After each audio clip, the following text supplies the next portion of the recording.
Well, hello there. It's Jann Arden, and welcome to the Jann Arden podcast. I am here, as always, with Caitlin Green and Sarah Burke. And guess where they are? They're in their Toronto homes. I'm in my Calgary home. I have been on a whirlwind, just got back from Iceland, and it was magnificent. But I'm very happy to be here with you, beautiful people.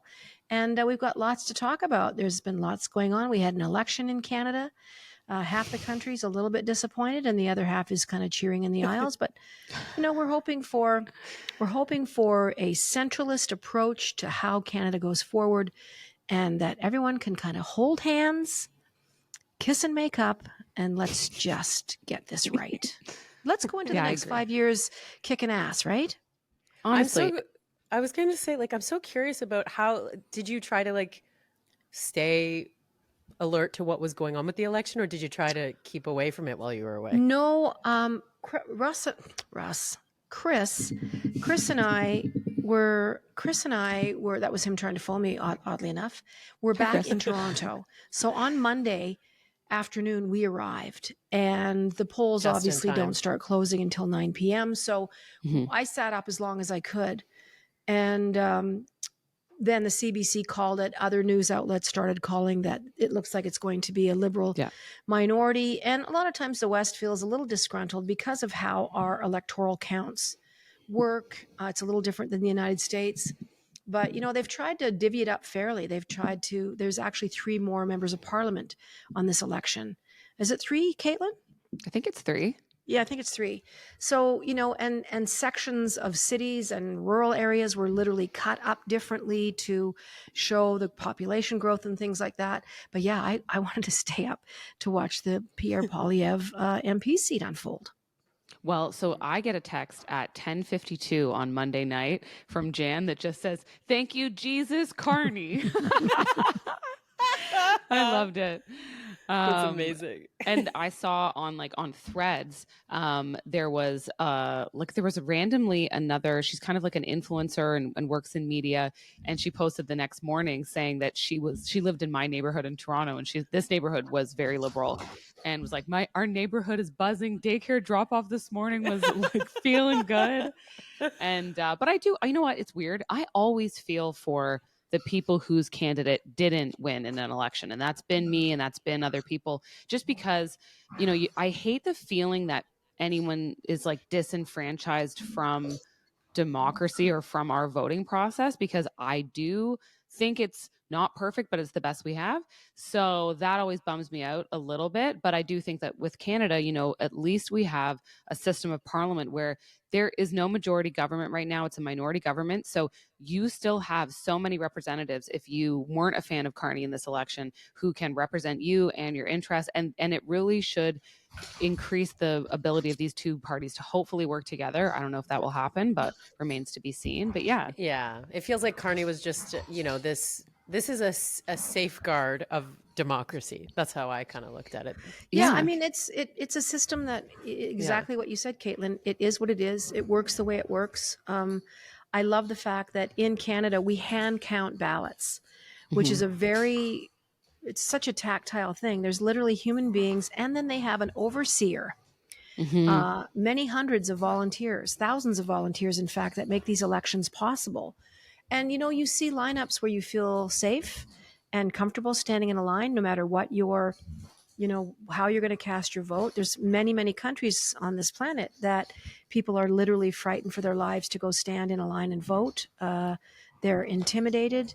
They don't have the opportunity for democratic elections. So all the things that we're kind of raging against the machine about in this country, about our freedoms and about the Charter of Rights and all these things that people have been up in arms about, there's a dogfight going on behind me. If you're hearing their little tags rattling. Clink, clink, clink. You guys, enough. We have all those things. We really do have a very free country, and we have a wonderful system. And, we still have universal health care, although sometimes it tends to be hanging by a thread and wait times. But our population has grown exponentially in the last 5 or 6 years. I mean, we have been taking gladly 500,000 new Canadians into the country every year, whether they be fleeing terrible situations in their own country, whether they're coming here for an education, whether they're literally immigrating here, through channels where they're not coming from war-torn countries. this is a shining jewel on this planet. And I think what happened with this election is pretty special. I was hearing from people, friends of mine from all over the place, were saying, thank you for being a shining light, that it didn't go far right, and that the world kind of needs a signal of some kind to say that we are swinging back more to the center. Yeah. Because I don't think the extreme left works either, folks. It sure No. does not. And I it think has to be fair. Yeah, it does have to be fair, and you want it to feel fair for people so that they don't become vulnerable to this crazy level of misinformation that happens, and this sense that the place that we live is a bad place and that it's broken. And that was a message from the conservatives that didn't really resonate with me, because Lord knows, and if you listen to this podcast, I have my complaints about stuff and how it works in Canada. I think so many things could be improved upon, but I appreciate the fact that we live somewhere where I truly believe that at least 50% of people who go into government here still do it because they want to make things better for people in their community.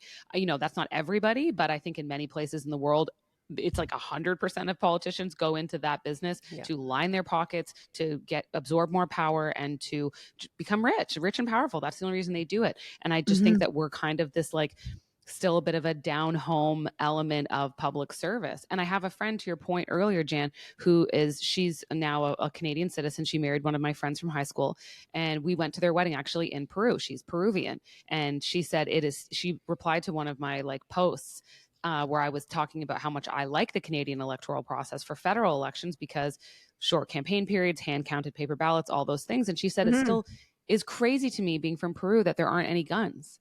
That there are no guns at our polling stations. I can't believe it. You mean like armed guards standing there saying, armed guards to make sure the ballots aren't being stolen, to make sure that people aren't being targeted, to make sure that it's safe, because of how unsafe it is to vote in so many places in the world. So to your point again, it is special. We call things quickly here. We make it really accessible for people to vote. And I think that's something that everybody should be proud of, even if your chosen candidate didn't win this time. Mm-hmm. Yeah, it's still always exciting. I mean, as many times as I've been able to vote in an election, my guy didn't win in my riding in Rocky View County. The Conservative obviously won. It wasn't the Liberal candidate. So, and I knew when I was standing in that lineup, but I still felt like this vote counts. It certainly counts in the popular vote, which the Liberals haven't won, really. I don't think they won it with Trudeau in the last election. They didn't win the popular vote. So, but it's pretty split down the middle. Anyway, we have lots of things to talk about today. I want to know how you guys were doing. Quick tease of our guest who's coming up later on the episode, maybe, perhaps. Listen, Nathaniel Erskine-Smith is our guest today. And what a better time to have a member of Parliament on our show. This is a man that I have known for quite some time. He has worked with us on the horseshit campaign. But he does a lot of stuff for animal welfare. He's an exceptional guy. And, anyone who's in public office can attest to the amount of vitriol that you receive, the amount of threats. It doesn't matter if you're the most beloved guy in your community, you're going to have people from across the country on the other end of the pool yelling insults at you and telling you your hair's not right and you look stupid in those glasses. So it's inescapable. So I do commend Nathaniel for running a great campaign. A lot of these races were tight. Oh, yeah. Well, I mean, you've known him a long time. I would say I've known him a little bit longer. Then please do one up me, but you go ahead. He was actually the vice president of my high school. Can you believe that? Oh. So he started real early. Politics. I thought I was just going to say, he is the type of person who, when you see them go into politics, you're like, oh yeah, you were interested in the role of civic duty in our high school. So, and he was good. And I think his father was actually my English teacher in high school. Oh my God. He comes from a really great family, so it's just one of those cool stories to have some kind of a little bit of, way back in the day personal connection to. I love that, Caitlin. And you know what? I knew that. I completely forgot about it. So I'm sure you got some Nathaniel stories that maybe we can wait and save and do our best to either playing embarrass Street Fighter them or in our make student council room. We'll talk about that. So he wasn't your boyfriend? No, he wasn't. He was 2 years younger. Oh, we might have danced together at a high school dance, though. Oh, I love that dance where you just like are two bowling pins going back and forth. I I was love gonna those say high that school was not the dances. dancing that happened at our high school dances. We were Oh dancing. God. Did either of you run for student council? Either of you? I didn't. I did run for I did student too council, and I once. believe I did make it on. I might have even I been the did not. president in my 12th grade or the vice Oh, you president guys are Of cool. course, in Jan. 12th Jan, grade. the Well, leader. well, I wouldn't go that far. I mean, I've President is just the lead. come, I, Seriously. no, I think I did. I don't even think I wanted to. I think my name was just sort of sketched into the ballot, but let's keep in mind there was 42 kids in my class. Mm-hmm. You were real It popular. wasn't, it wasn't a very deep pool of critical thinkers out there in Yeah. Springbank High School that were going to Yeah. lead us through the difficult times of our Yeah. teenage years. But anyway, I was in charge of hiring the grad band for the dance. Did you That hire was Oh, yourself? that was put upon me. a But band? yeah, Like you guys had a band? we had a live band.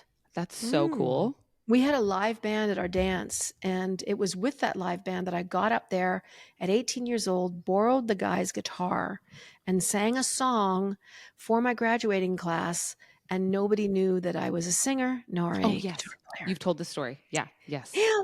And my mother was shocked. I didn't even know you like music. And my dad was probably having a rum and coke. Mind you, he might not have been drinking at that time. He sort of was on again, off again. But He started drinking after he heard you sing. as soon as he heard me, he's just like, that was the worst thing I've ever heard in my life. But yeah, high school Humble was the best. beginnings. I have fond memories. You're not going to see me saying anything or hear I me saying remember anything doing disparaging. a really embarrassing, some sort of choreographed dance on stage with a few of my friends, but I ran for like the PR person in the Oh, student your election. school had like a PR? We had like, yeah, all the different, yeah. And there, oh God, I could have run for that. We didn't have that. Oh, okay. But I can see the posters that we created. I can still see it. It's burned into my brain. We put like an afro on me for whatever reason. Mm-hmm. And That makes sense. I still don't even know why we did it. But I'm like, no wonder I lost. And they were like, what the hell is this girl doing? Oh my God. I'll see if I have a picture anywhere. I would love to see that. He was vice president and he was younger. So I think he's 2 years younger than me, or maybe one, I don't know. And my friend, one of my very best friends who I'm still close with, was the president. So he was the president, then Nathaniel was the vice president. Then there was like a treasurer. I think there were 4 seats. And like at this point, Yeah. I knew everyone who was on student council. Thus, the student council office was the hangout for people who had friends on council. And we put in a big TV with old video game systems. And it was near the cafeteria. So we'd go to the cafeteria, we'd get one of the giant cookies, chocolate chip cookies that had the soft, gooey middle. And then Caitlin has not changed since high school. No. And then we would crush game after game of Street Fighter until some teacher came down and was like, don't you have somewhere else to be? No, we don't. No, we don't have any. Well, listen, we can read. All of us in here can read. So thank you very much. Bye-bye. That's right. We I can't did good. I add. don't need We you did good. anymore. We're not going to need algebra where we're headed, lady. Oh my God. High school was so I'm fun. very, I know. very glad that I graduated high school. They wanted me out of there. I told you that I took an agriculture course. I got Yes. 3 credits for riding a manure spreader, like the last in 12th grade. That's So amazing. I was able to get my diploma. Anyway, moving on, there's so many things to talk about. And I do want to kind of recap just quickly. I don't want to dwell here, but I Yeah. want to talk about the vitriol and the fallout from the Katy Perry space experience. Mhm. Oh, So we're going I back. just Okay. it is still very much part of my social media threads everywhere. It's still really taking up my For You page on Mhm. TikTok. It's very much on my algorithm on Instagram. So she started a somebody tour please now. speak to that. Well, her tour is not selling well. The No. fallout has Sure. been very wide sweeping. I've seen clips of the tour that look so unbelievably uncomfortable. She comes out riding some kind of a bug. She's having a fight, a samurai sword. It looks like she's fighting a dryer hose that has come off its venting and it's flying through the air. Hose, I'm sorry. But I'm telling you, the look on her face is one of discomfort, and it actually breaks my heart. So I don't want to join into the noise of what happened, but I don't think she was at all prepared for this. And I'm kind of like, okay, guys, you made your point. I don't like to see people eviscerated. It bothers me on a very human level. Yeah. And in the moment, yeah, it was kind of a dumb thing to do. And we think about the money, we think about climate change, we think about the optics on what a journey like that looks like for very rich, privileged women that, went weekends to do the training to strap in the seat. Like, I don't know, maybe there was more to it, but I want your opinion on this, guys. I could be wrong, but I don't think Katy Perry's the nicest person. That's my honest, like, I don't know Okay. her armchair take, because she's been embroiled in several legal battles about real estate with like taking advantage of senior citizens, and one was What? getting into it. Yeah, and one was getting into it with nuns whose convent she bought out from underneath them, and then they got into this protracted legal battle, and one of the nuns died during the legal battle. Like, it's just, it felt. And also she's been in enough sort of whisper network to be confirmed drama situations with other female artists that it's a bit of a where there's smoke there's fire with her. Like, the vibes seem off, I would say. And then the part that I kind of was like, oh, wait a minute, talk about marketing like 101. So her tour is called the Lifetimes Tour, which, as you pointed out in an earlier episode, Jan, sounds a lot like the Eras Tour for Taylor, but I digress. It is exactly the Eras tour, the Lifetimes. It is a blatant ripoff. Enough said. And the two of them have had their issues and stuff in the past anyway. So the concert, the way that it's described is that it's presented like a campy video game concept where she is a humanoid dubbed KP-143, battling an all-powerful AI called the Mainframe that has kidnapped all the world's butterflies. Like, that's the premise of her tour. And it's a very terrible idea. It looks very terrible. And it seems not entirely unconnected to space and technology. And then she goes to Blue Origin, and then so there's just too many things that kind of like, I don't know, it smells a bit to me. So I just there is something about Katy Perry that kind of like, I don't know, just artistically rubs me a bit the wrong way. I loved her in her Left Shark era when it was the Super Bowl halftime show, and she obviously has some massive pop hits and she's talented, but I want her to take a break. I want her to like pull a Tina Turner or Shania Twain and go to like the Swiss Alps and just like take a breather and reevaluate herself artistically and like come back. Yeah.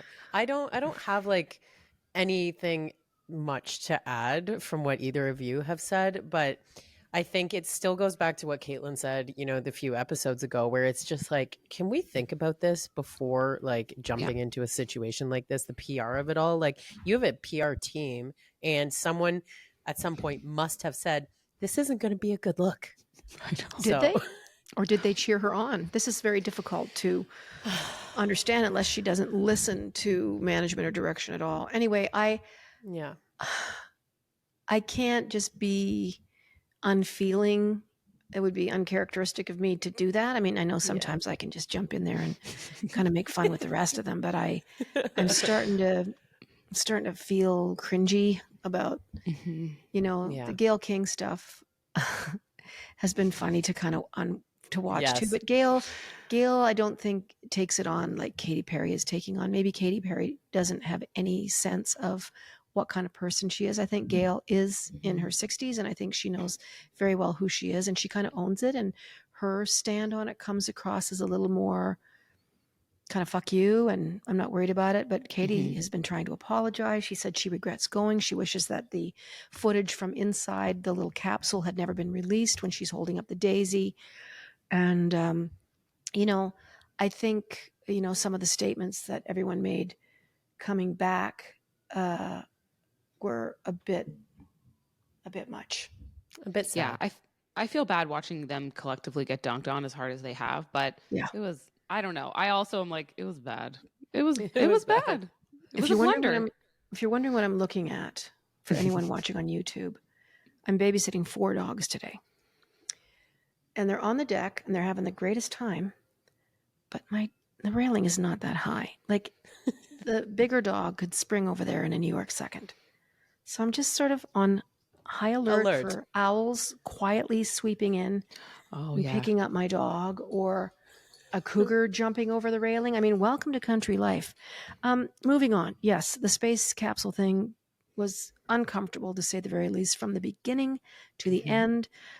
while we're kind of in Jeff Bezos' world, I would like someone to comment about what was announced, I think, the day before yesterday about Amazon in their pricing, including what cost it is to the consumer But the tariffs. from the tariffs that Donald Trump has imposed on every country around the world. So the, a spokeslady came on, our nice spokeslady came on and just said that it was tyrannical and shame on Jeff Bezos, and how could he do this to the star of Home Alone 2, Donald J. Trump.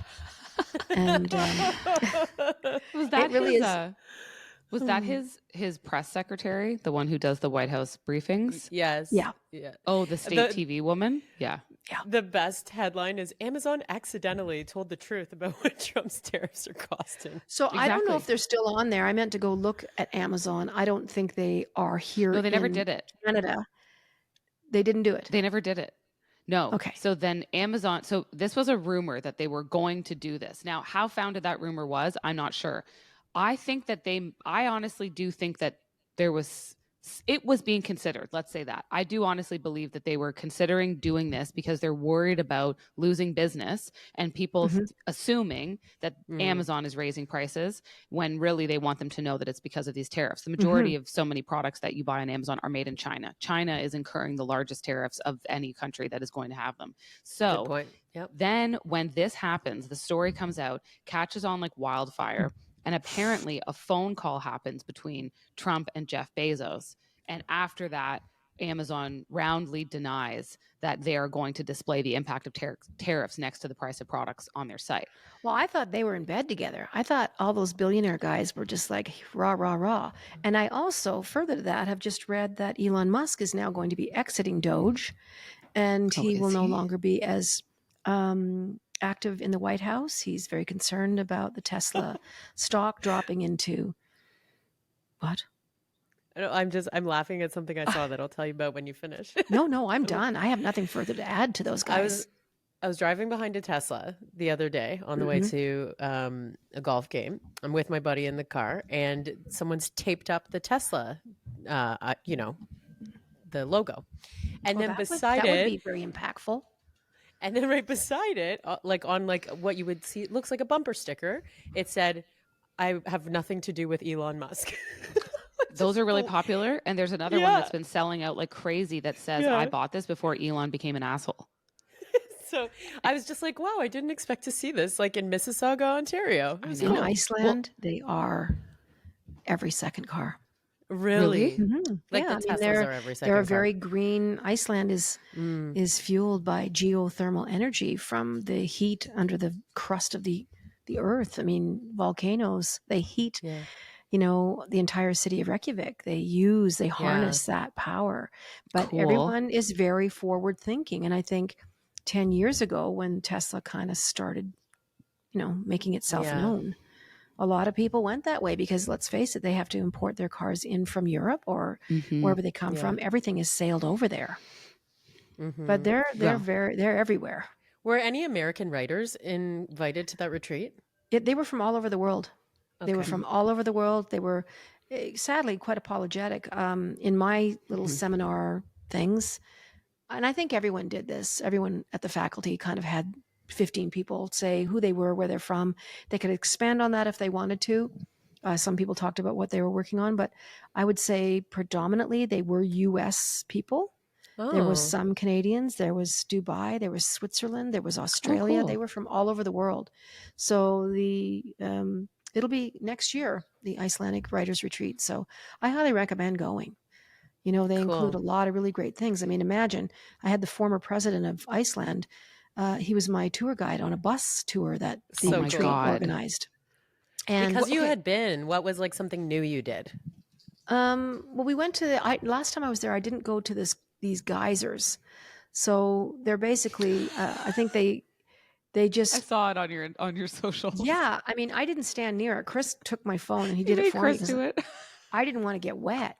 And it's hot and it's cold and it's sulfuric. It sounds like eggs. You get your up close hashtag to was it. Smells like eggs. Yeah, and it's very kind of that eggy smell, sulfuric smell, but it was very crowded. In fact, Chris said when I was here 13 years ago, he said, my friend and I rented a camper van. We drove around the island. When we came to this particular spot, which was touristy back then, but they just had a little tiny building. You had to walk way up on a gravel path.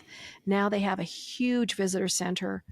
They have parking everywhere. They have 40 tour buses sitting outside. Like the tourism Wow. in Iceland has grown so much that I don't even think they can keep up with the amount of people coming to the city. It is unbelievably expensive.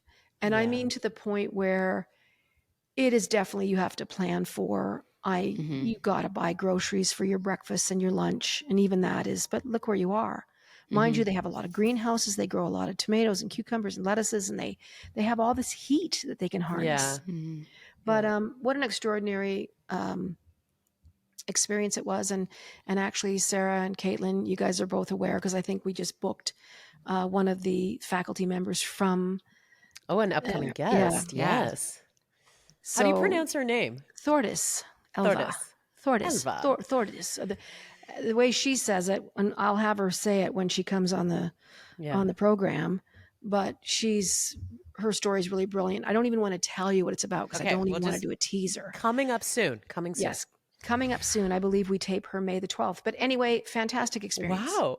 Look, I love this. Being so organized, even though you're like from a few time zones away, you're just back at it. I love it. Well, no, I will tell everybody that the girls were like texting me madly.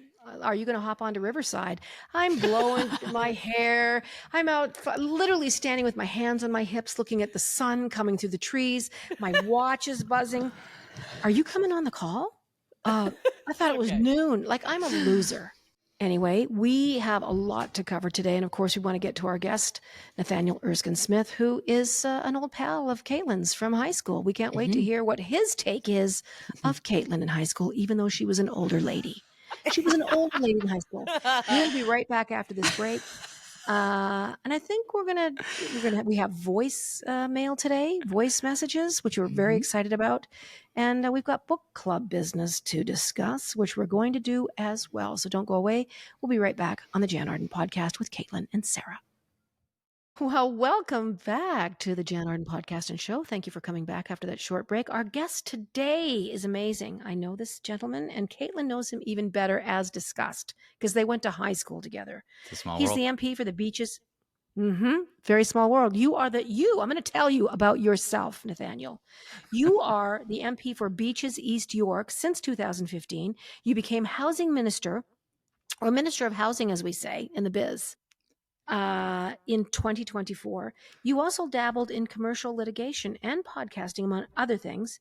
So you are someone I admire very much, and you've done a lot for animal welfare in this country. So I'm very happy to have you here. Please welcome Nathaniel Erskine-Smith to the Jann Arden podcast. Yeah, it's great to be here. I mean, you took a chance and joined me for my podcast a long time ago, so it's nice to be joining for yours. It was one of the greatest experiences of my life. Mine too. No, it was very kind of you to have me on and to talk about all the stuff that I rage about all the time. Nathaniel, how are you feeling? It has been a huge 4, 5, 6 weeks. But half of the country is breathing a sigh of relief, and the other half of the country is not as excited about the results. Yes. Yeah, honestly, so in the East End of Toronto, we're very fortunate. I've gotten to do this since 2015, and I mean, Caitlin knows, but I grew up here and I get to represent the community I grew up in, and there's really, honestly, no better job than that. And across the country, I mean, I decided to run again in December as part of trying to make a difference on the housing file. And I don't think we were set to win 169 seats on December 20th when I took on that role. We were headed for a really tough election. And so it was a really good outcome, I think, in many ways for, those who wanted to protect progress, those who wanted serious leadership. But yeah, I think there's going to be a lot of work to do to reach across the aisle and trying to get things done together. It's pretty exciting. So what happens now? Will you continue in the housing infrastructure portfolio? What happens to you now, or are you allowed to even tell us anything? I can tell you. I mean, I can tell you that I don't know. So Okay. we will find out, I think, within days, really, what the makeup of cabinet will look like, and and whether I'm back there and in what role I'll be back, and hopefully Parliament sits soon after that, and we can kind of get back to work, and especially all things coming from the United States, making sure that we are. I think there's an opportunity to work across party lines to not only push back against some of the rhetoric we see south of the border, but also to build the country up. But yeah, in terms of the official role, we'll see. Waiting by my phone. Do you want me to call Mark Carney? Yeah. Because Send Mark him a text, Carney, sure. he did send me a tweet a couple weeks ago. We were very, very excited. When I say we, I talk about me. I'm saying we as me. But yeah, I was pretty stoked about that. Caitlin, you guys go back a long, long time. Tell us about Caitlin. No, don't In high tell school. them. Tell us everything. Nathaniel was a year beneath me in high school. So I feel like I got to know him best when he was a member of student council, which is some funny foreshadowing that you were the vice president of our high school and then went into politics. But I feel like I ran into him more then because at that time, one of my close friends was president. So you probably remember me skipping classes and playing Street Fighter in the student council room. Wow, that's what the student council room was mostly for.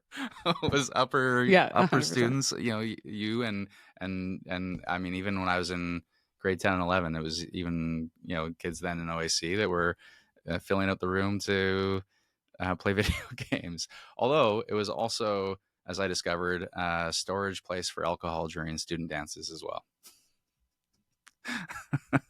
as it's the We heard you dance, like the slow dance. No, that was Jan said that. That was not what I said. I was like, I don't remember that from high school. We were like bowling pins in high school. And we always had chaperones tapping us on the shoulder if we got too grindy. Oh, really? No, we did not have that we'd have experience. chaperones. They'd go separate No. 6 inches apart. We weren't allowed to touch hip bones or anything like that. We couldn't. No. We had to actually, save that after for the our upside time, down hockey nets. We had I don't know, did this happen when you were still there, Caitlin? We had breathalyzers at our dances eventually. Yeah. Oh my God. So I think that literally was brought into fashion maybe a year or two after I graduated. Huh. Yeah. So it was probably because of your graduating year, I think, actually. Yeah. Yeah. I have never heard of a breathalyzer at a high school dance. This is quite something. Paving So the way and Nathaniel's dad was also my English teacher for a year. And so he took me on a trip to New York. We did sort of a literature inspired retelling of New York City, where we went to go see, stuff that they would have pointed out in Catcher in the Rye. I think that was the main impetus to going, was that we were reading Catcher in the Rye and then we went. And so I knew Nathaniel in high school. Like, I feel like a bit, like, well enough. Yeah. And I could not take I skipped grade 11 English so I wouldn't have my dad as a teacher. No, really? Yeah. I would have too. Yeah, that would make sense. Not have your dad, but to not have my dad. He was a really good teacher. He was a really good teacher. Do you feel like that informed a little bit of your desire to go into politics? You were like, okay, like you saw your dad doing something meaningful, working in the public sector, probably complaining about all the strikes we had to live through in 100%. Ontario education. Yeah. So my dad was a high school teacher, and then my mom was an elementary school teacher. And my first experience in politics, when you think about the effect that politics has on your life, was on the picket line in the Harris years, where it was, education was very much politicized, but in a really negative way by the government at the time, not supporting teachers and not prioritizing education. And so that's sort of the prism that I first saw politics through. And then, my parents both had an impact, but my dad would have had a bigger impact just on public speaking, and he was, he took English and drama very seriously. And so just growing up where rhetoric really mattered and language really mattered and public speaking really mattered. And that obviously, when I think back, that played a large role in what I ended up doing.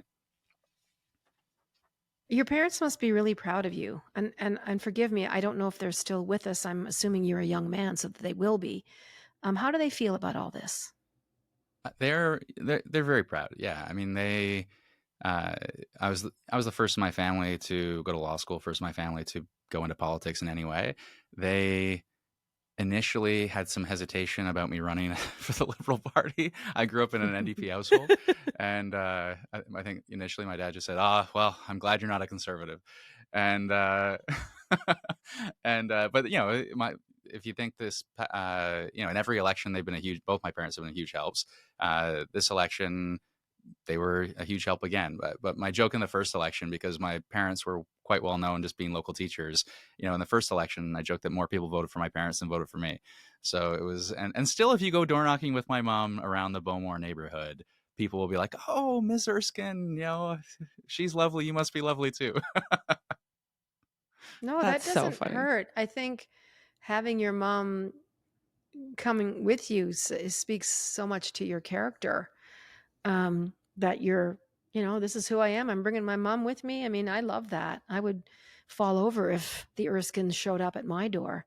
I still have I people. I still have people that say they remember when my dad or my mom knocked on their door in 2015, and they voted for me then, and they're still voting for me. And you'll like this, Jan, but I was raised vegetarian because of my mom, and that's partly what brought me to the animal welfare advocacy.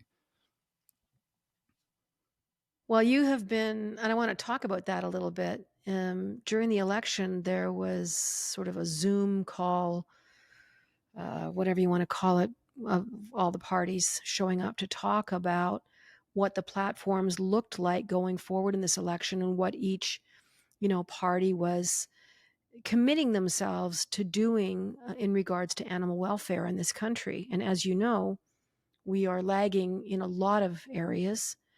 And how did that go, and how did you feel about that call? And of course, the Conservatives didn't show up for that particular Zoom call. I just want to let everybody know that the Conservatives did not send anyone to participate in that conversation. I mean, that part was not surprising to me. I thought it was a good call. I mean, there was a lot of there was a real willingness to work across party lines on behalf of improving the lives of animals and strengthening animal protections. And we didn't get as much done in the last parliament as we could and should have. And I was ragging the conservative leader in the Senate pretty hard in that conversation because he specifically blocked legislation that would have otherwise passed. The bill I know that you are passionate about, among others, but the banning the live export of horses for slaughter, that would have passed in the last parliament, but for the theatrics and games that were played in the Senate.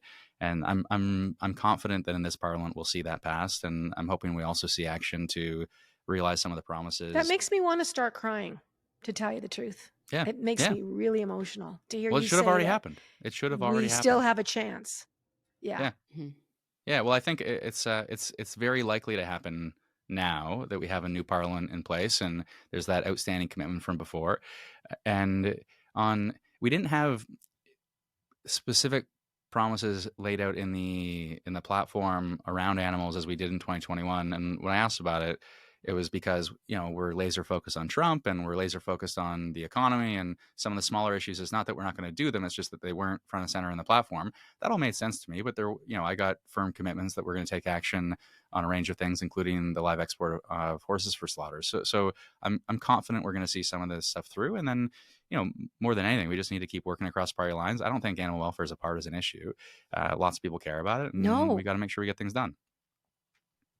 Yeah, it's you make such a good point, Nathaniel, about caring about the smaller things and that they will get done. And I think government must be so overwhelming. There are so many issues that to the person bringing the issue Definitely the internet. forward, it's paramount importance to them, and perhaps to my neighbor who could maybe give a crap about live horse export.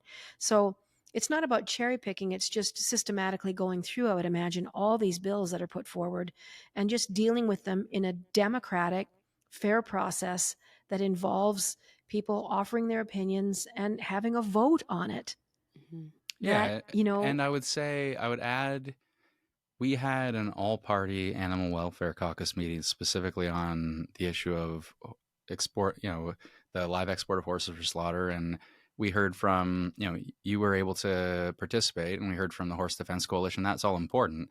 We also heard from scientists in this space who said it's impossible to do this in a humane way. It's just impossible. And I think in our roles, if we're responsible in these roles, we take that evidence and that science seriously. I want to hug your mother. I would like to Most show people up, do, and yeah. I would like to go and vacuum her car out for her, or do Well, that's whatever actually nicer than a hug, small, yeah. yeah, any small things that I can do around the house. I think people like having their laundry done, and I'm quite good at it. But, just to see the influence that parents have, because I know my mom was very much an animal person too, contrary to my dad, who was much more conservative in his views about animals. We don't need a goddamn dog. Jesus Christ, why are those goddamn geese in the garage? And I mean, it never stopped with this guy because my mom had everything. We had a magpie for a while that I swear to God could say hello. We had rabbits that literally dug so far into their pen that we never saw them again.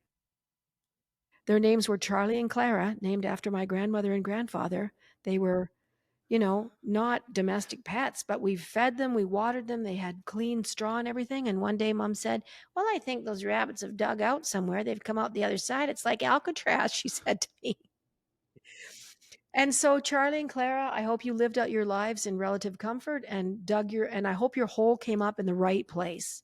That's all I want to. If you're just joining the podcast and heard me say that sentence, it needs to be put in context.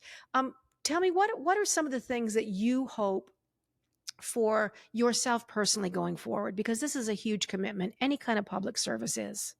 Yeah, I mean, honestly, the challenge is, and even when people have talked to me in the campaign about, oh, do you hope to get this role or to get that role? You know, you want to make the biggest difference that you can. And so the file that I did have on housing, there's a huge opportunity to make a difference. There are lots of different roles where you can make a huge difference. And just as a member of parliament, you can make a big difference too. So professionally, that's my hope. I mean, I'm in politics to make the biggest difference that I can. I'll say on a personal note, I have two young kids. So my wife is finishing her PhD and in nutrition sciences, and she's working. She actually makes a big difference on animals too. She trains chefs in large scale, universities, colleges, large scale culinary settings to incorporate more plant based food on their menus.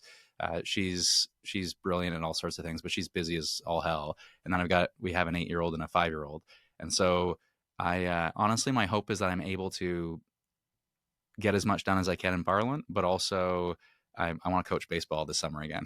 So Oh, I love that. that's my And balance, current. I would imagine, is really paramount to what you do as far as mental health. You're on there's a cacophony of noises coming at you.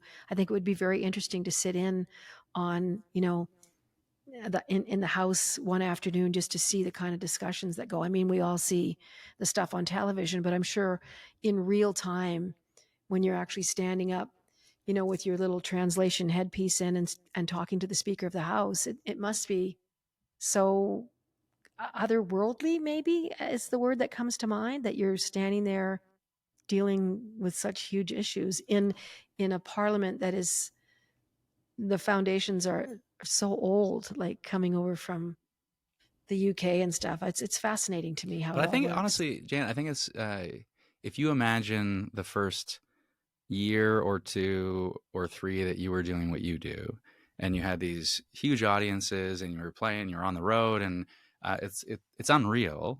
And then you become more comfortable in your own skin, and you're able to you have a presence on stage, as I've seen you, and I think that's kind of how I would articulate the last 10 years. Is initially you did have that sort of, you were at times overwhelmed just by the at times pomp and Sure, circumstance of it, or the history of definitely. it. And now it's like, this is the job, and how do I make the most of this? And there's a comfort level to it. Mm-hmm. Now, I've always wanted to ask someone this question. So obviously we have MPs right across the country, and the House of Commons is in Ottawa. Nothing is going to change what the capital is, where our government does its work, in the city of Ottawa. Can you walk me through what an average year looks like for an MP? Let's say the guy that got voted in Rocky View County in my area. What does his year look like do they go stay for 2 or 3 weeks in Ottawa? Are they in a hotel and then they fly home? Like, how do they manage life with their families here? Other MPs with young children that want to coach the baseball games. Can you just walk us through sort of how this works for the MPs when It's House is in session? I'm so curious. it's hard actually. So the House sits 26 weeks of the year. And so half the year you are in Ottawa, at least Monday to Thursday. Fridays are a little bit more flexible in terms of we do sit on Fridays, but we don't have votes on Fridays. So the idea of mandatory attendance is not quite the same as it is Monday to Thursday. Virtual Parliament made this a lot easier because in the pandemic we couldn't all be in the same place, and so they stood up the technology we already had, but we adopted it to enable us to sit and vote virtually. We've maintained that at least for now, and so that's, I think, given a lot of flexibility to young families and those who are looking after loved ones and people who do have to strike a So better they're at balance. home. At times they can be, yeah, for sure. So, but before that, it was, I personally would fly in Monday morning. I would fly back Thursday night. You're away a good deal as a result because it's 26 weeks that you're away at least midweek. It's a lot harder if you are in rural New Brunswick or rural BC. I mean, you can't get home on, like I'm in Toronto. I'm 20 some odd minutes to Billy Bishop, and so I can do door to door in like 2.5 hours if I really cut it close. And so it's it's pretty hard to strike a balance without virtual parliament, and even with virtual parliament. I mean, you've got late night votes, you've got committee obligations, so it's a really tough thing for anyone to strike balance, and I think that is actually the hardest part of the job, for certainly for any younger person joining who wants to have, be in my case, a good dad and a good husband. It's a tough thing to do. Do people stay in the same hotels? Is it sort of optional where they want to stay? And I would imagine they get some kind of, um, money to Yeah. Your compensate what they're secondary doing. residence is covered, and at least in part. So I actually bought a condo when I was first elected, and on the Quebec side, and in some ways a regrettable decision, but but I was gonna say. but it was good for a while because I at that time my kids weren't in school, and so they visit a lot. The idea was they would visit a lot more. As soon as Mac was in school, they didn't visit as much, obviously, and so you can kind of, most people stay in hotels, and you can, it's covered. You got a travel budget, and it's people stay, people gravitate towards the same hotel, I think, over time, but you can stay wherever you like. And and then, yeah, some people rent a full apartment or buy a place if they plan to go Right. for a longer period of time. But yeah, it's a, and then people will say, well, what's Ottawa like? And I will say, I don't really know Ottawa all that well, because when I'm there, I'm literally like eating or sleeping in my place, and then I'm otherwise on Parliament Hill, and I don't spend a great amount of time in the general Ottawa area.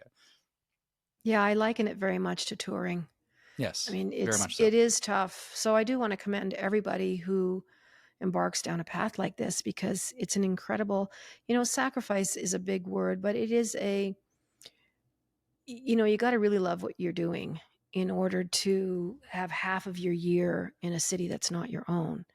Even with its the virtual stuff, I don't care if you're sitting on a computer, it's exhausting. And to sit there and, to have a cup of coffee, or to listen intently what's going on all the time and staring at that screen. I mean, there's no easy way of doing it, whether you do have those virtual opportunities.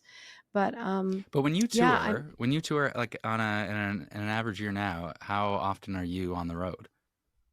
200 days Yeah, so that's off and on, just, because even when I do, like, I was just in Iceland for a week, but you always have to include the travel day to get there, the travel day to get home. Like, a lot of those days are spent in the air or on the ground or just traveling. But I'm used to it. It's all kind of what you're acclimated to.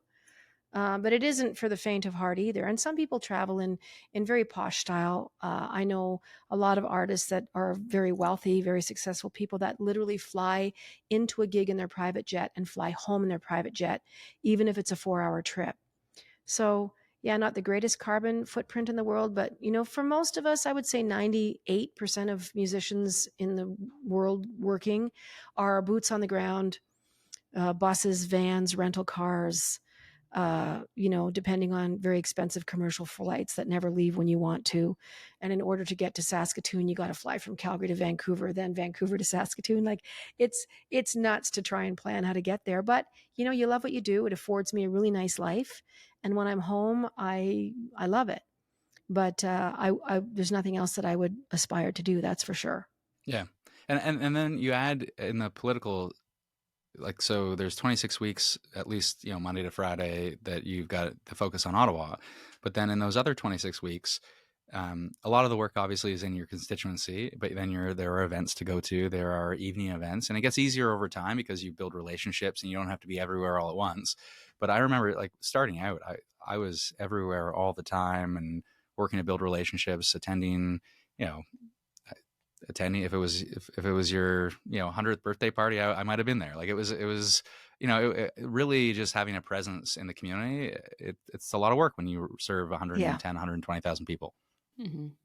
Well, listen, we're all very thrilled for your. I have one mini question, like a political question. Go. Okay. Please do major questions. He said he'd give us 4 hours today. So. No, I'm just curious because you mentioned this earlier, but it was such a unique election because the Liberals were so far behind in the polls. It seemed like there was absolutely no chance of the outcome that we saw on election night this year.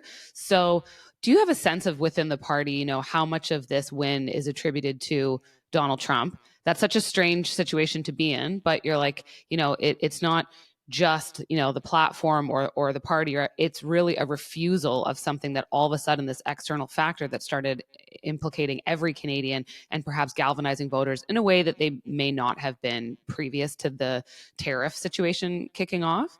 So how does the party, not that you can speak on behalf of it, but you are part of it, how do you feel like the sentiment is around, okay, we know that we got in because it's a refusal for Donald Trump, but how do we still do all the work that we need to do and not just make him this primary focus? Yeah, so speaking for myself, but I did travel, I touched 25 ridings in the course of this election in Ontario. So I did see not only Beaches East York, but I saw a lot of feedback from elsewhere as well. And it was a huge part of the conversation. It was not only part of the conversation in the sense of we don't want that kind of politics here. And I think that war on Pierre Poilievre and people who are otherwise conservative would say, I usually vote conservative, but I don't know about this guy. He sounds, some of the rhetoric at least sounds a lot like Donald Trump. Canada's broken, and the war on woke, and it was this relentless sort of nastiness towards the Liberal Party we kind of see from the Republicans towards the Democrats. And so that, I think, cost the Conservatives support, which benefited us to a large degree. But then at the same time, there was this real concern to say, how are we going to manage through this when your longstanding partner and ally and friend is no longer that reliable partner and economic friend? And so at that point, it became the ballot question is, well, who's best placed to deal with this? And then enter Mark Carney. And I think, fairness to Justin Trudeau, because on his way out, he had, I think, an excellent moment in speaking on behalf of Canadians and saying he did indeed. Yeah, I think that was like he was.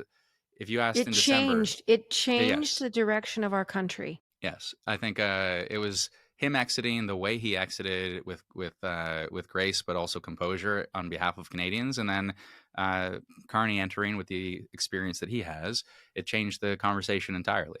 And while you had Doug Ford out there at one point being like, when in his election, he was like Captain Canada, he was on Fox News and he was making everything about standing up for Canada. Poilievre did not, read the tea leaves as quickly, and he tried to come around near the tail end, but I don't think it didn't ring with a real sincerity for a lot of Canadians. But to your point, Caitlin, it does become, I think this is partly why when you look at the actual core promises in the election, it was respond with force to the threats from the United States. Everyone ultimately said the same thing on that front. 2, protect workers. Everyone said the same thing. And 3, build up this country with infrastructure, housing, and more. And, there are different paths maybe to different infrastructure projects. We don't all agree maybe on exactly the same ones, but I think there is a real opportunity to put some partisan politics aside and to say, where do we agree? And let's get as much done together. I don't think that lasts. The closer you get to an election, that all falls away. But we've got a 6+ month runway of collaboration, I think, at least in a pretty positive way. Isn't it weird that the winning like song of Mark I Carney's know. campaign is a band also from our high school? I know. This is I was literally, it's so bizarre. I had Pat Gillett message me, uh, No. going like, "Hey, am I going to see you on election night? It'll be great to see you. We're in Ottawa playing for the Prime Minister." And I was like, Pat, I won't see you, but give Carney my best." So, like, the Yeah. backstory for everyone listening is that there is a band called Down with Webster that had, a Canadian like pop star moment, and then kind of all went their separate ways, and then came back together fairly recently. And Mark Carney chose their single "Time to Win" as like his, one of his on stage kind of big songs. So when he won, the band went to Ottawa and they performed at his party. And I was like, wait a minute, not the band that also played at the Beaches Jazz Fest and like our high school like dances and stuff. And won, like, the core group, like Pat and Tyler and Cam and crew, like they won the Melbourne Battle of the Bands. Like, it's a very small world, as I say, in the East End of Toronto. It is. It It, really is. it's a And now you're small talking to world, me. period. No, it's fantastic. I love that you guys have these great moments to reflect on, and the fact that the band did come from the high school, and it's all just, it's a fantastical journey. I think everyone's feeling pretty optimistic. But thanks for your service, Nathaniel. Thanks for all you do for animals. We'll be waiting with bated breath to see what you will be doing with this new formed Liberal government. And I hope that you enjoy yourself. I hope that at the end of the day, sometimes it's fun and that you work with great colleagues. And I hope that you are friends with some of the people from across the aisle, that you guys don't sneer at each other when you're going from room to room going, why I oughta. You know what's funny I about hope that? that I do have good relationships with folks across the aisle. I was sending notes to some of them to congratulate them on their wins. It is a weird election because some of my colleagues lost that I've served with since 2015, and so I have to send notes as well. And it's a challenging time. People put a lot of their heart and soul into this stuff, and yeah. when they lose a close one in particular, it's really tough. But you know what is the hardest thing in politics?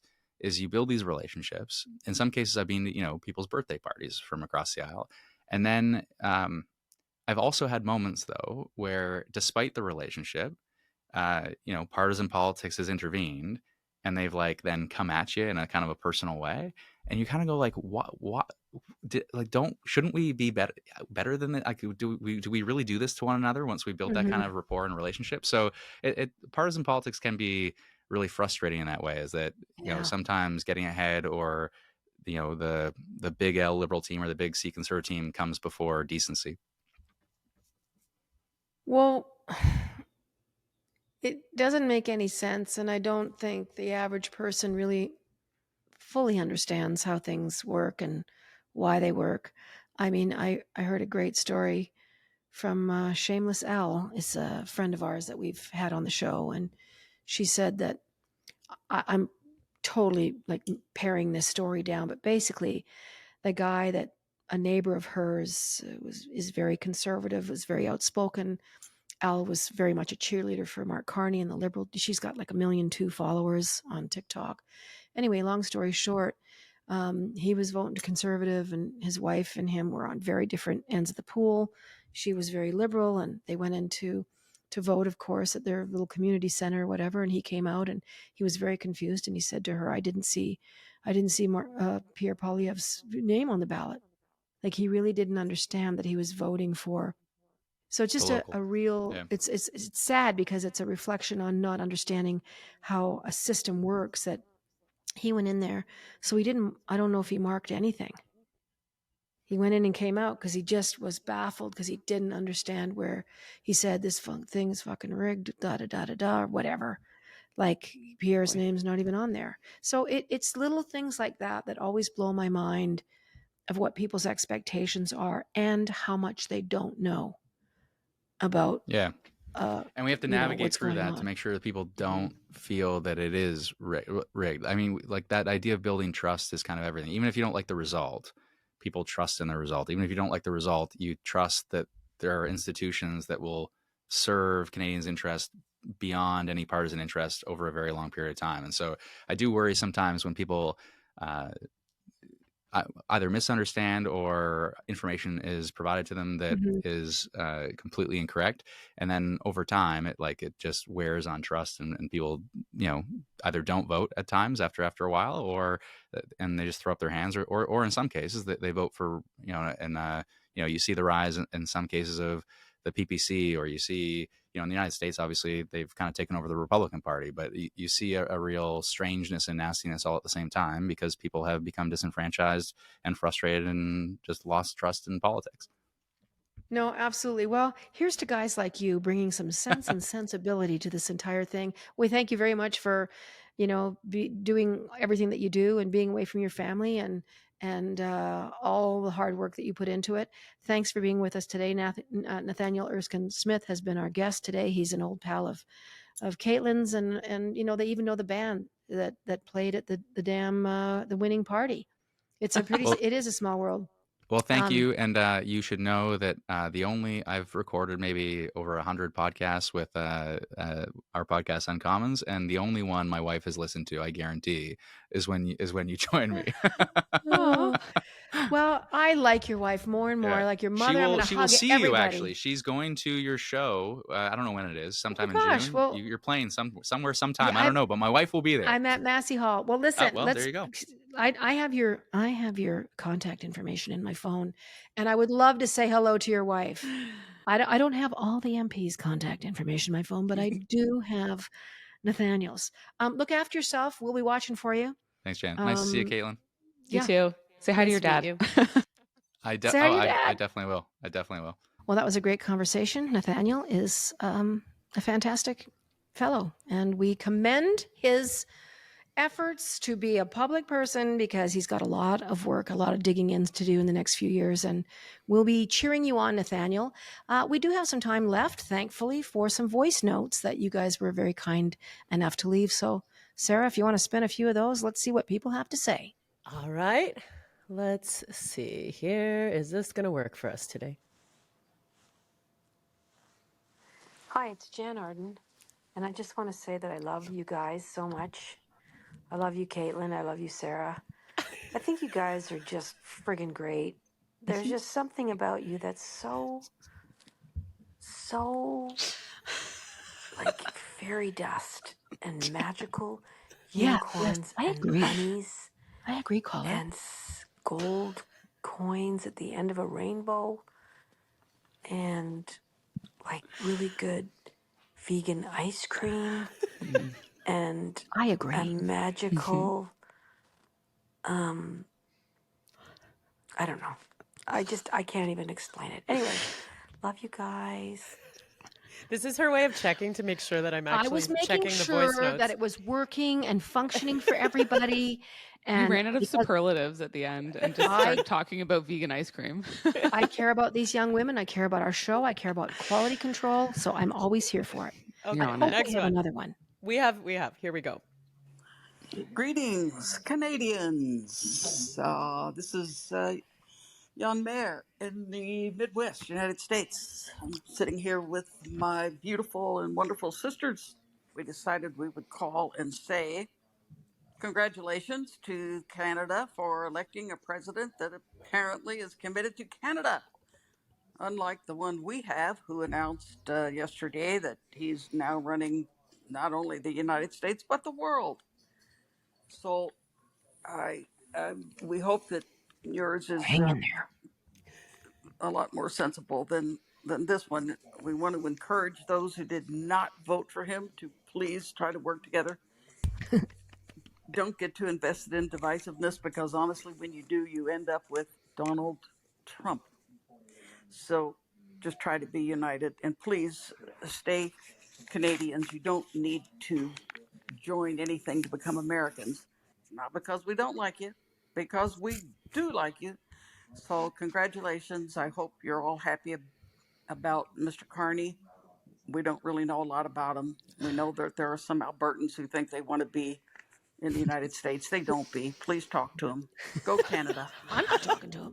Young Mayor, thank you for Well, that. thank you for that call. Yes, our prime minister has got a lot of work to do, like we said, and hopefully we will revisit this conversation a year from now. And I really hope that that divide has lessened, and that we are reaching across the aisles and working together to get legislation passed. But it's a really optimistic time, and you ain't going to see me going no, no, no, no, no. I mean, No. yeah, I can only imagine the depth of people's disappointment, because I know how I would feel. So I really do.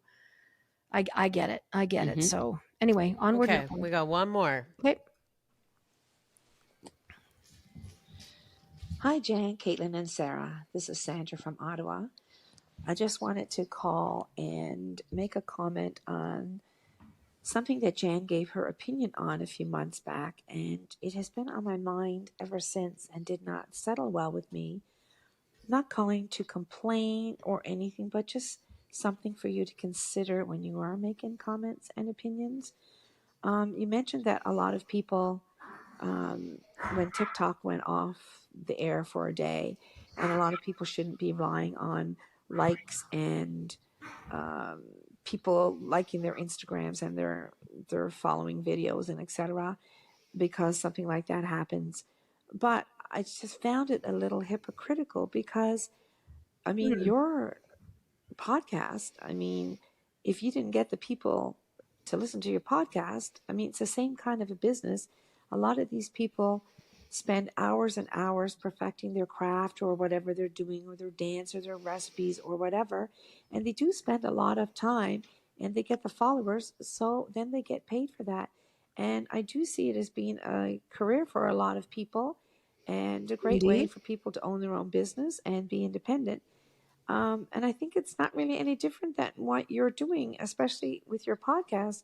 And now you're charging people to listen to your podcast in the Only Jans, whereas I don't know of anybody else who charges to listen to a podcast. They usually get supported by their advertising. And Okay, I listen to a lot of explain that. podcasts. We'll But yours explain it. is the only one that does that. And I found it just leaves a bad taste in my mouth. Okay. And you know, we have to pay to get the full podcast.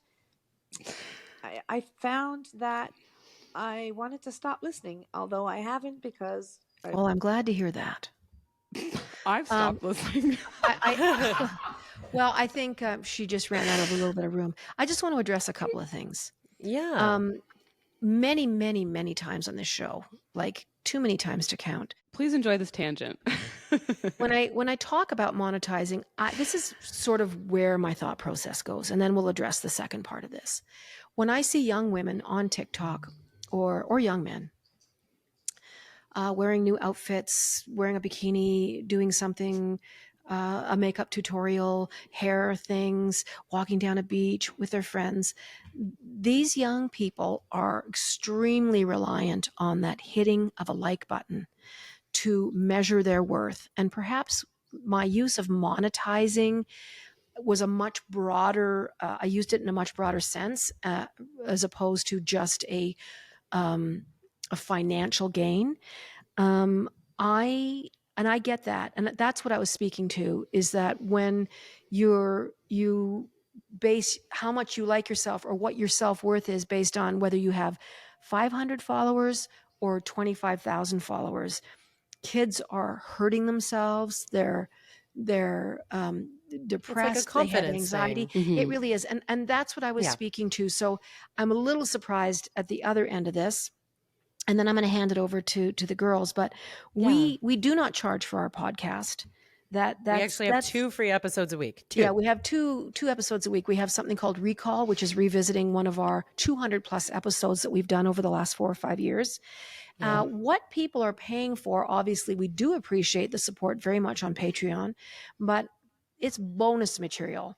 And it has no effect on you enjoying the podcast that you're listening to right now, or the Recall podcast. Those are entirely free. We would never ask you to pay anything. We do rely on advertisers, and we're always trying to grow our listenership. But even having said that, with the amount of people that listen to our podcast, I do not measure my worth by how many people or how many Patreon people. That was the angle I took. I'm going to hand it over to you, Caitlin. No, Caitlin's I just like, find how it. long do we have? No, I mean, I just feel a little bit offended that someone who has never listened to Patreon and says they're not complaining, but are very clearly complaining, is leaving us a voice note about this, and also claims to understand the scope of the entire podcast industry, which we're a part of. So, like, the New York Times has their content behind a paywall. A podcast that I love called Search Engine does a regular episode, but they do paid Patreon. Like, having a regular episode and then a paid Patreon episode is very, very normal. So I just think It's if quite you're not, regular. it is really regular. So if you're not in the business of podcasting, like, don't try to make it sound as though we're doing something that's unusual when I don't really think you understand the scope of things. And I would also just add to that from the industry perspective of social media. You know, there's people with paywalls on their social media channel subscriptions as well. Totally, And yeah. so you're right in that it's not very different in that any creator may have a paywall for something bonus. So But I didn't mean it the way it Yeah. sounded. My Yeah. concern was people measuring their self-worth self-worth. on Yeah. how many followers they have. So I need to be more careful about the language that I use. I appreciate your call. Yeah, And Sandra, I thank you. apologize for making it seem a little more nefarious than I had intended. And we appreciate any kind of feedback. We're certainly not above criticism or any of those things. There's a dog licking my toes. And I want to just remind you too that there are exclusives in our Patreon. One we should definitely mention right now because we're coming to the end of a month, which means we are excited to look back at this month's Book Big review, which was the Two Spirit Journey. And we've got details in Patreon and on our socials. You do have to be part of the Jann's Book Bag to have this exclusive meet on Zoom that we do once a month, which is Jann taking time out of her evening just to chat books and being an author and all the wonderful stuff And I in the love it. writer's world. And we do love it. We do love it. So those, you know, or if we do an event, And you this get book was wild. This Two Spirit Yes. Journey for me was not at all what I thought. That's all I'm going to say about it. I'll save it for the book bag. But it was a very good choice by Sarah. And next week, I'm going to give you my newest choice because it's my turn again. Oh, it is your turn. So, Sandra, I would invite you to maybe just check it out for a month and see if we can convince you otherwise. And we totally get it if that's not something you're going to subscribe to all year. But we'd love to have you with us and try it out. And yeah, we'll be meeting for the book bag. Details in the show notes or on our socials for next week. Thanks again for listening to the Jann Arden podcast and show. You can hit subscribe. So we just pop into your mailbox every week, week after week. You don't even have to go searching, but we appreciate you more than you know. Tell your friends about Patreon. Come and follow us for $5 a month or $7 a month if you want to be part of the book bag. Yes, shameless self-promotion. Caitlin Green, Sarah Burke, as always, you guys are spectacular and I adore you, but you heard the voicemail from me to you this week. Thanks, Jann. We'll see you next week, folks. Don't forget to tune in on Wednesdays for our recall episode. Who knows whose it's going to be this week? I think we probably already do know. Thanks for coming along. Toodly-doo.